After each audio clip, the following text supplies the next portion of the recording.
Bu videodan sonra məni daşlayacaqsınız, amma mütləq mən bu həqiqəti sizinlə bölüşməliyəm. Mədəni kodların gücü ilə insan ləyaqətini alçaldan ən güclü rituallardan biri gəlinlərin belinə taxılmış qırmızı lentdir. Harda ki, çox maraqlı bir paradoks formalaşır. Bir tərəfdə biz emosiyalarımızı bastırırıq, gizli saxlayırıq, həddindən artıq bir çox məsələləri açıq şəkildə bölüşməkdən çəkinirik. Ritualın bizə eyni zamanda insan bədəninə aid olan ən intim bölgənin vəziyyəti və statusu haqqında açıq şəkildə bunu bölüşürük. Bu lent vasitəsilə biz bir mesaj ötürmək istəyirik ki, həmin o orqan qadının bədəninə aid olan intim zona cəmiyyətin kontrolu altındadır. Burada əsas problem ritualların mövcud olması deyil. Əsas problem ritualları ali həqiqət kimi qəbul etmək, o filtrlar prizmasından reallığa baxmaqdır.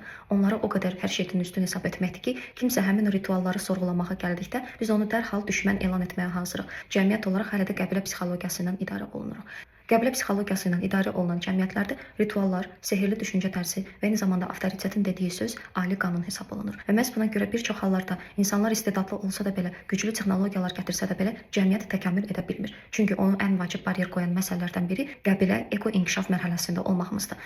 Qadınlar fiziki olaraq, mənəvi olaraq, psixoloji olaraq nə qədər bundan əziyyət çəkirlər, cəmiyyətin, qəbilənin bu vecinə deyil. Və qadınlar bunun fərqində olmadıqda, qızlar bunun fərqində olmadıqda bunu reallıqda yeganə doğru kimi də qəbul edirlər və buna etiraz etmək çox vaxtı çəkinirlər. Və sırf bu etiraz etməməyin gücü bizi hələ də uzun müddət qəbilə psixologiyasında saxlayan məqamlardan biri oldu. Bizim bu qədər təbii resurslarımız, istedadımız, bu qədər bizim zəngin potensialımız ola-ola inkişaf etməməyimizin ən varis nümunəsi hələ də indiyənə kimi ritualları ali həqiqət kimi qəbul etməkdir. Onları həddindən artıq çox ciddi qəbul etməkdir və ən əsası insanın ləyaqətini alçaldan ritualları hələ də mədəni kod olaraq dəstəkləməyimizdir. Mədəni kodların gücü, bizim diplomlarımız, ali təhsilin gücü, səyahət etdiyimiz ölkələrin təcrübələri və bütün hər yerdə wow hesab olunan kriteriyalardan daha güclü şəkildə bizim seçimlərimizi və qərarlarımızı idarə edir. Ətraflı açıqlamada.